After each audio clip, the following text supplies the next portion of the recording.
When I found out my husband, Daniel, was having an affair, I didn't scream, cry, or confront him immediately. I just stared at the message on his phone. "Can't wait for dinner tomorrow, Red Heart," and something inside me went quiet. It wasn't surprise I felt, but a cold sort of understanding. He had been distant for months, coming home late, smelling like expensive perfume that wasn't mine. I had just been too hopeful to face it. That night, I lay beside him, listening to his slow, steady breathing, and made a decision. If he wanted to play games behind my back, I would make sure the final round was mine. The next day, I traced the restaurant reservation number he had written on a slip of paper in his jacket pocket. It was a quiet, romantic place downtown, known for its privacy. Perfect for secret dinners. I called the restaurant and, pretending to be him, confirmed the booking for 2 at 8 p.m. on Friday. Then I asked for a table right beside theirs, close enough to hear every word. The host politely agreed. I smiled as I ended the call. But I wasn't going alone. Through a little research and some social media sleuthing, I found the other woman, Clara. She was married too. Her husband, Mark, looked like a good man. Honest eyes, a proud smile in every picture with her and their 2 kids. My heart hurt for him. I debated whether to tell him everything, but in the end I did. He deserved to know what kind of betrayal he was living with. When I called Mark, he was silent for a long time. Then he said, "You're sure?" I told him everything. Dates, messages, even a photo of their chat. He sighed deeply and asked, "What do you plan to do?"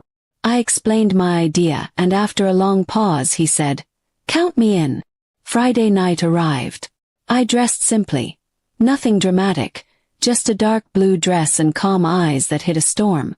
Mark met me outside the restaurant, looking equally composed. "Ready?" I asked. He nodded, though his jaw was tight.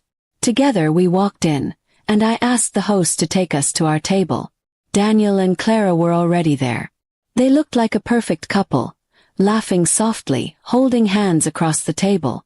My stomach twisted, but I kept my face neutral. Mark sat facing them, and I took the seat beside him.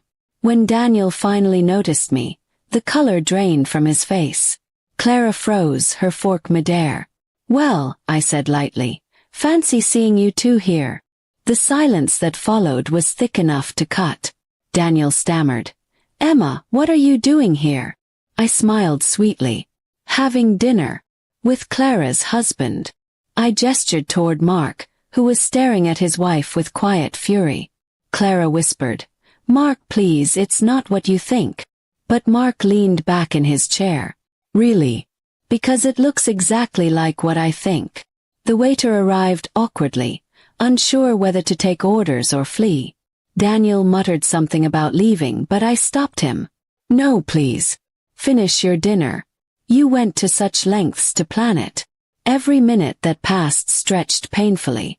Daniel tried to speak to me, offering weak excuses about work stress and emotional confusion, but I'd heard enough lies before. I simply said, "You didn't lose me tonight, Daniel. You lost your dignity." Clara tried to reach for Mark's hand, but he pulled away, shaking his head. Eventually, Daniel stood up and stormed out. Clara followed him, nearly in tears. The other diners whispered, pretending not to stare. When they were gone, I finally exhaled.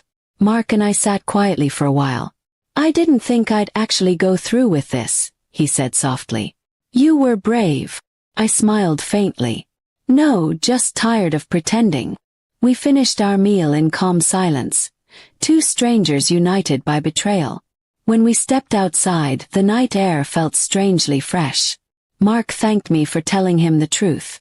"You helped me see what I refused to see," he said. He nodded. "Now we both know where we stand." That night I didn't go home. I checked into a hotel instead. I needed time to breathe, to think about what life would look like without Daniel. It wasn't sadness that filled me, it was relief. I had been holding onto a ghost of the man I once loved, but the truth had set me free. The next morning, Daniel sent dozens of messages, begging to talk. I ignored them all. You can't rebuild trust on ashes. A few weeks later I filed for divorce. He didn't fight it. Maybe he knew there was nothing left to save. Months passed, and I slowly rebuilt my peace. Sometimes life doesn't give closure, it gives clarity. And clarity is enough. The night I booked that table, I didn't just expose a lie. I reclaimed my power.